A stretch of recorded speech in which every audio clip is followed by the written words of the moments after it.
coming to a whole nother country. You're coming to a whole nother country to study. So obviously you want to do some research on the location of where you're going to. For some people, they might not like the cold, so you probably won't want to be studying up north and say, New York. Or Minnesota. Some people don't prefer it to be way, way, way hot, so you might not want to study in the South. So make sure that when you're looking at a school, obviously pay attention to the different programs, what they're able to offer, but also the location. Make sure it's a place that you're going to be comfortable studying with for the next 2 or 3 years. You want to be able to set yourself up for success, and being comfortable where you're at is definitely a big part of that. The next thing I want to talk about is the course by course evaluation. Hood College in particular, we work with different companies out of the NACES or ACE organizations. Uh, other colleges might do this in-house.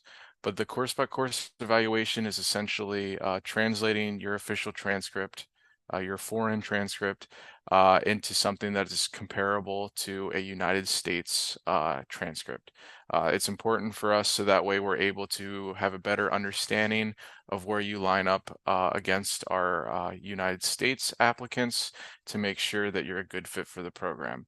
A big thing for us is we want to make sure that you're going to be able to be successful in whatever program you decide to join, and making sure that you're a strong enough student goes into part of that. So like I said, it's really just translating your official transcript. It converts your GPA to what's standard for the United States, and it also helps certify that all of your documents are official, which is of course also very important, just to make sure that the degree that you're stating you actually have it. So essentially all you really would have to do is you're going to be sending your documents over to one of these different companies. It's really simple. You just go to their website, you fill out a bit of an application.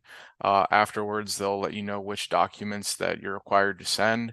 Obviously, this will include the transcripts, any other, credential information that they might need, say a copy of the diploma. And then after that, they'll spend, it can take up to a week, it can take up to a month, depending on what company you end up going with. But they'll take a look at your credentials, verify them, and translate them into something that's comparable to a United States student. Once again, this process is pretty standard across the board. Whether it's in-house, some schools will be able to do it in-house, so you can send your foreign transcript to them directly, while others will need them sent through an organization like NACES or ACE. So just make sure that when you're doing your research on a school, that you're kind of understanding what the requirements are and what the process is as part of their application process. Just because for every school, every situation is just going to be a little bit different. But that's typically something that you should going into applying for schools that you should expect to have to do. Okay, the next item I'm going to talk about is letters of recommendation. Uh, you know, and I'm going to keep saying this over and over probably, but every school's applications process is a little bit different. Some program application processes are going to be different. At our college, not every program requires letters of recommendation. But for those that do, it's important that you make sure that you get those in on time. Make sure that it's somebody that is able to write about your strengths both either as a student or as a professional. And then also make sure that you understand what the university is asking the recommender to do. Make sure that the recommender has all the paperwork that they need if there's any paperwork involved. And then I would say the biggest thing as well is making sure that you provide them with enough time to be able to get the recommendation done. Do not ask them, 2 days before, hey, I need this recommendation letter done, uh, be because you want it to be a strong letter, and for them to be able to provide that to you, they need the time to do so. So as part of this process, I would say the big thing with letters of recommendation, um, making sure it's somebody that really knows you, that you can trust to write well about you, and then make sure you give them enough time so that way they'll be able to create a well-written letter about you for this part of the application process. Next, we'll talk about test scores. Some programs are going to require, perhaps a GRE or a GMAT, but for Hood College, we do not require those. We do require for many an English proficiency test. Those three scores that are labeled there are the minimums that we ask you to score in if you would like to have the English class waived. Um, if you score a little underneath of these scores that are listed here, you can still be accepted to our school, but you would be required to take an English course. Um, so one of the big things here is just making sure that you're aware of any test scores that might be required for the program that you're applying to. Um, for us, we offer those three different ones just to allow for more flexibility from the student. The Duolingo one, for instance, can be taken completely online, which a lot of students like to take advantage of. But it really depends on what test you think you'll be the most successful at taking, because every test is going to be a little bit different. So make sure that if you are applying to a school that requires an English test, if they offer different options like Hood College does, that you do the research on these different tests to make sure that you pick the one that you think you'll be the most successful at. Some people prefer taking tests in person on paper. Other people are okay taking it digitally. So those are some of the types of factors that you're going to want to consider when looking at which test to take if multiple are offered. Um, but as I've been saying, just make sure that you're checking in when researching these schools, what the application requirements are going to be, to make sure that you have everything taken care of. Because the application process can be, it's not free. Course by course evaluations, English testing, even the application itself, for depending on what schools you're looking at, the prices are going to vary. But you want to make sure that the investment is well worth it. So make sure that before you really start paying for anything, that you're aware of all of these different requirements.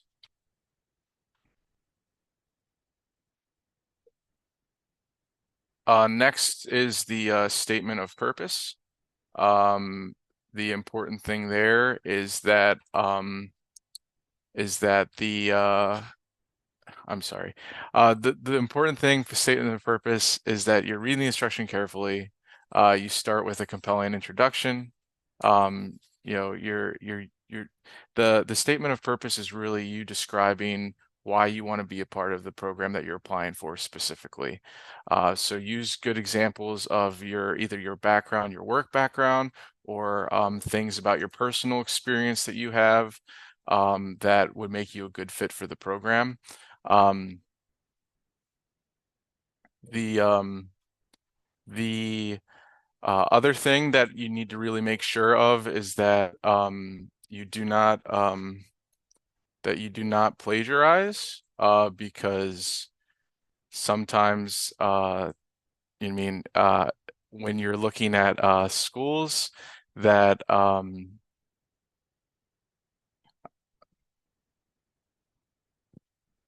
when you're looking at schools, you want to make sure that you're not plagiarizing, because sometimes when you're writing an essay, the if you quote somebody, citing your sources incorrectly can cause it to be flagged as plagiarism, and that can sometimes immediately disqualify you from acceptance for the program. So you really want to make sure that the when you're writing your statement of purpose, or if it's a general essay, depending on your program, you're going to be asked to do one or the other. Um, that you're citing your sources if you do decide to quote somebody. So that way, you know what I mean, you're not getting in trouble, you're not getting immediately disqualified. One thing that I always recommend is that you ask somebody to proofread your work. You know what I mean? It's it's it's always helpful to have a second set of eyes go over it, so that way you can make sure that there's something that you didn't miss, or like a spelling typo that you just happen to look over, or you know, you forgot to quote something. Always having somebody to proofread your work can set you up better for success. So yeah, with the statement of purpose, like I said, really just make sure that you're reading the instructions carefully and making sure not to plagiarize. Really put forth exactly why you want to be a part of the program and what your end goal is, if you were to be accepted in the program, and how the program will help you reach those goals that you might have. So then, you know, some other schools are going to be asking for a more general essay rather than a statement of purpose. With a more general essay, you know, the topic can always be different.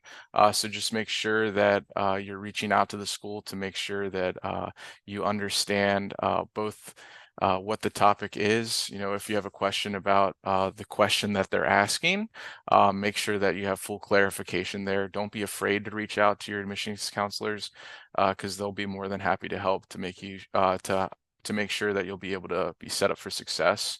Um, Also, you know, with like the page length, that type of thing, just make sure that you're aware of all the requirements for an essay.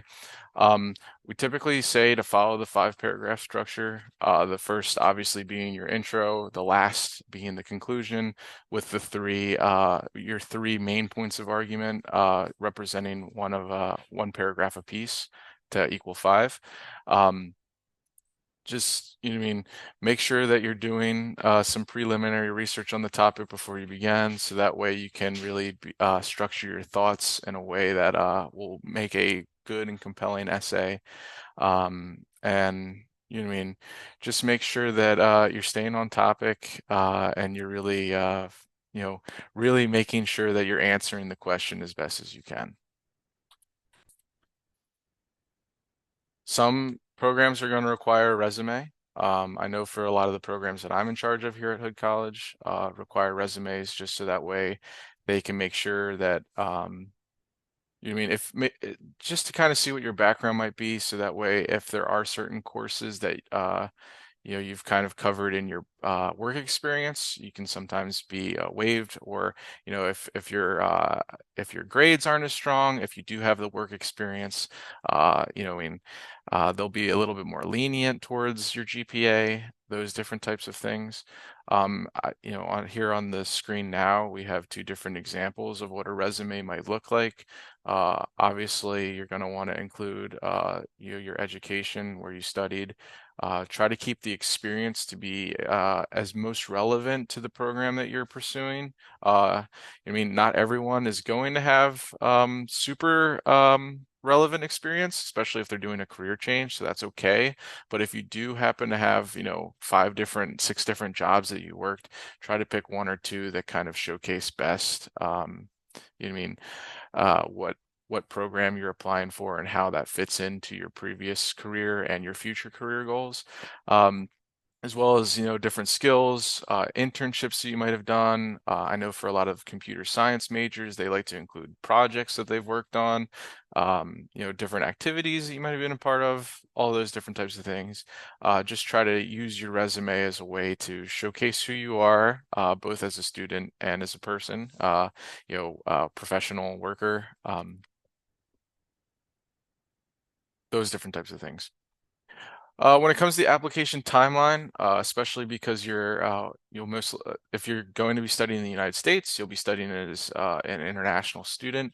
Uh, when it comes to the F1 visa process, sometimes depending on, when you're applying and when you're trying to schedule an appointment to get that visa, it can take a while. So we always recommend that you're staying on top of the different pieces of the application timeline to make sure that you'll be able to get everything in, get your I-20, and then after you've gotten your I-20, you can start working on getting that visa confirmed at your embassy.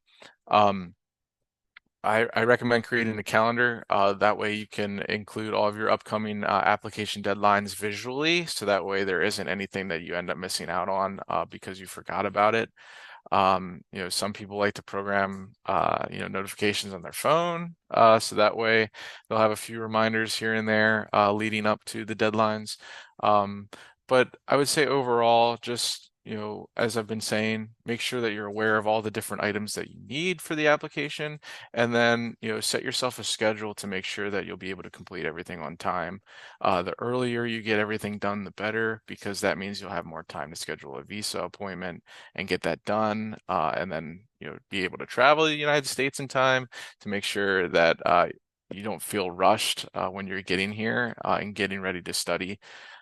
Obviously, sometimes these types of process can be a little hectic, and giving yourself the peace of mind of, oh, I'm on track to get this completed in time. Oh, I've already finished that.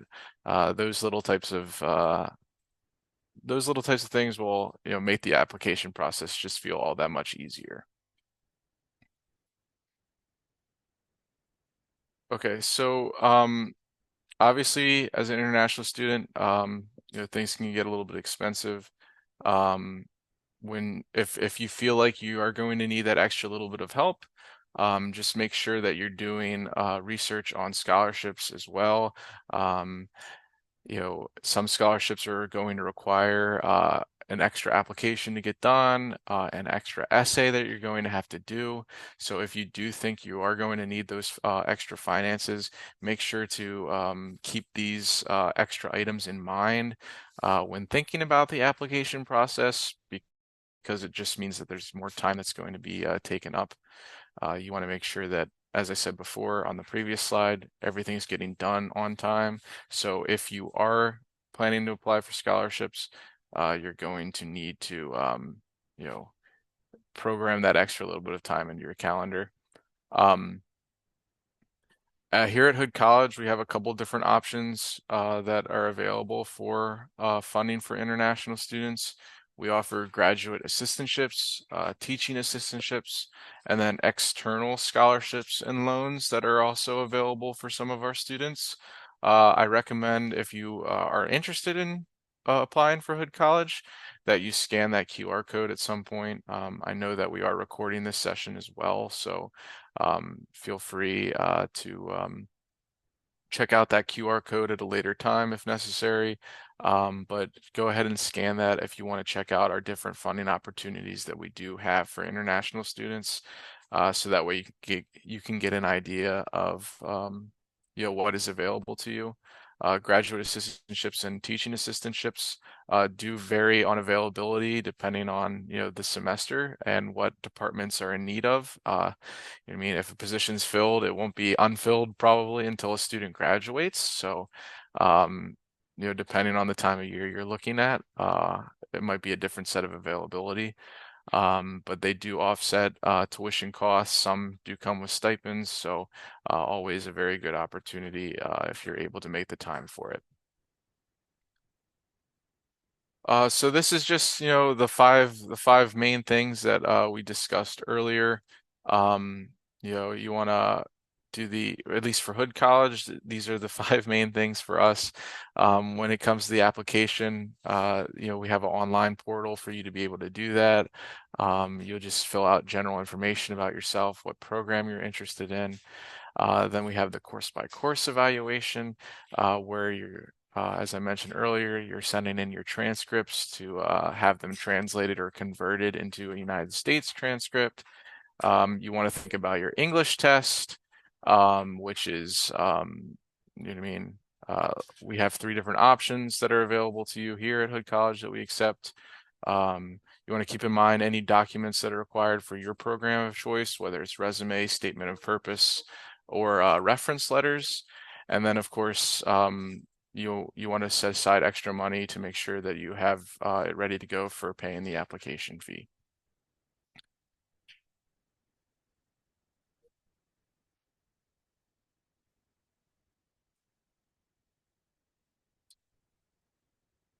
Excuse me for just a second, please. Hello? Hello? Excuse me for just.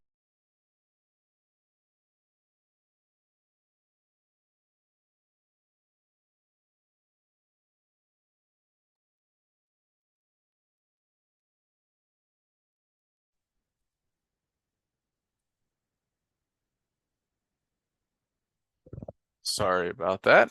So we do have a very diverse population here at the Hood Graduate School, which I think is really, really cool. We just recently, or yeah, because it's International Education Week, one of the cool things we did yesterday was our parade of flags, where every student that wanted to participate, even if they happen to be a domestic student, as part of their heritage, they were able to we had like a big everybody grabbed a big flag. We walked around campus in a bit of a parade, so that was really, really cool.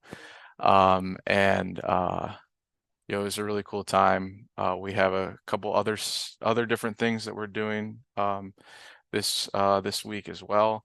But a good chunk of our graduate school population are international students. They come from a variety of different countries. I actually think that this percentage is larger now. I would have to double check on that, but it's really cool to see all the different types of students that we have coming from different places. Um, so if you do end up deciding to come to, say, Hood College, you won't be alone in being an international student, which I think is really cool. We have people coming from all different types of backgrounds, all different types of countries. So, we'd be more than happy to have more international students come and join us. So at Hood College, we offer a variety of different master's degrees. We have a couple of doctorate programs as well as different certificate opportunities. Some of our classes or some of our programs are completely online. So if for some reason you wouldn't be able to start your studies here in the United States immediately, if you would like to get a head start, you would be able to join, the program early, taking the classes online, which I think is a really cool opportunity that we do have a student or two taking advantage of currently. Um, and then we do feel that we are one of the more affordable options regionally.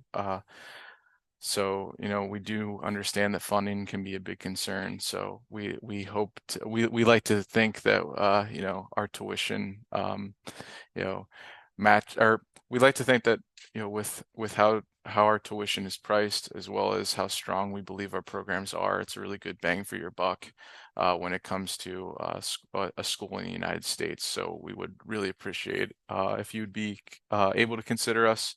And then we offer classes, you know, later in the evenings, so that way you have more free time during the day.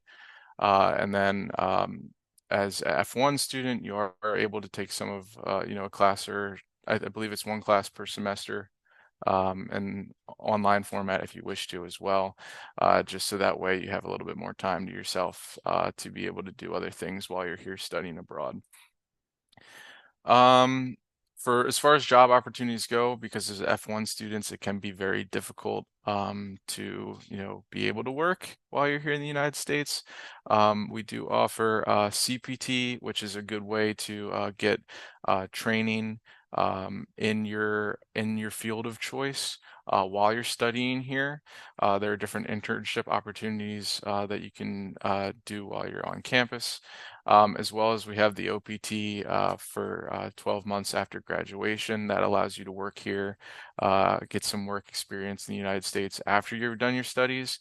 All of our STEM programs, so computer science, cybersecurity, bioinformatics, all those different types of programs are eligible for that STEM OPT designation.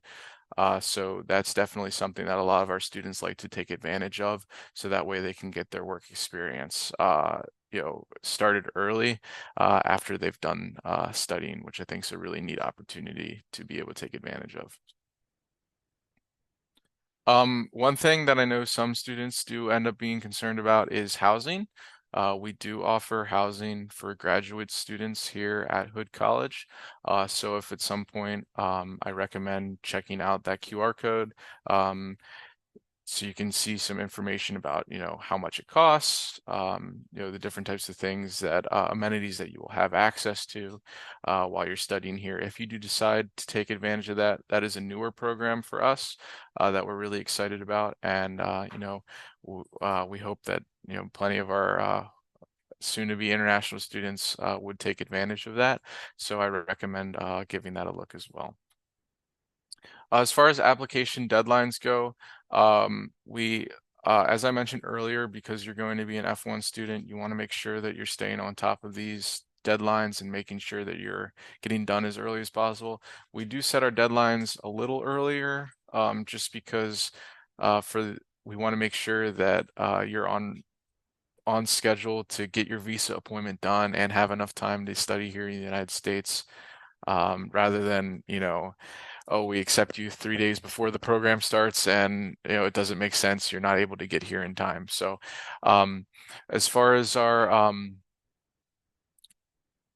uh, I realize this is worded a little oddly on the slide here, but as far as the spring semester starts, that starts in late January. So you want to make sure that you're getting your application done at, I would say the latest early December. Our fall semester starts in August, so you're typically thinking about June um, when you're trying to get all of your stuff done in time. And then we do have summer and winter terms as well. Summer terms start in June and July, and winter starts in January, early January. So I would say, I would think maybe, you're thinking 2 months, 3 months beforehand, you're trying to get all of those different documents in on time to make sure that when these start times come around, you have everything completed, you have your visa, and you're already here in the United States, ready to start learning. Um, as far as our admissions notifications go, I mean, we are typically good about getting it done within 48 hours. It's listed to be a little bit longer there just to give ourselves a buffer, but we try to be as quick as possible with that turnaround time, because we understand that, with all the options that you're looking at, you want to make sure that you have been accepted, and then we can get the I-20 process started, so that way we can get you your visa and you're ready to go study here in the United States. Um, and then I mentioned before, we have our International Education Week. We do celebrate a handful of different other international holidays as well. The Parade of Flags I mentioned, this is a picture from previous year. But like I said, we do have a bunch of different events to celebrate the different cultures that we welcome here from international students at Hood College. So, what I mean, don't feel like you are going to be on your own here if you end up deciding to study at Hood College. We have plenty of international students, and we like we really appreciate them sharing their culture with us here at the school, and we ask that, if you do decide to come here, that you be a part of that. Our next virtual open house is going to be in March. We have two different sessions because we know that with graduate studies we have to be flexible. So I mean, these are at Eastern time, so just make sure if you decide to sign up for these that you're converting these to your local time to make sure that you're able to attend. But it's a really good opportunity for you to be able to meet faculty, staff, even current students will be there. So if you want a current student's perspective, you'll be able to learn about our different programs, as well as different funding opportunities on campus, housing, some of the stuff that I briefly mentioned earlier. You can get a little bit more information on those as well. So we invite you to register for that. And that's pretty much my presentation today. If you're interested in applying, you can get more information at our main email, go further at hood.edu, or you can reach out to me directly. I know I had my contact information in earlier slides, so you can refer to that if you want more information. You want to speak to me directly about Hood College.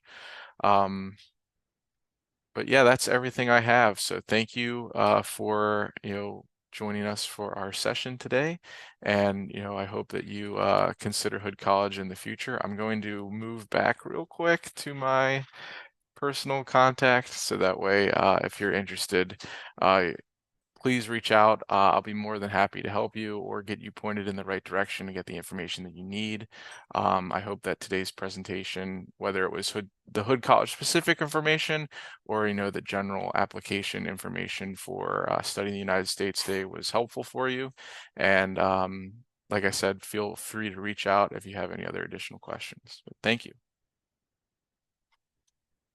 Well, thank you so much, Christian. It was great to learn more about Blue College and about the tips in general to apply to graduate school. And we just want to say that in Education USA, we offer help with the application process as well, like peer reviewing your essays and helping you kind of seeing where to get the documents that you need and like where to translate them, things like that. We have those options at our different offices in Education USA. So yeah, thank you so much for joining us. And yeah, we are happy to have hosted this event. Um, thank you all. Thank you.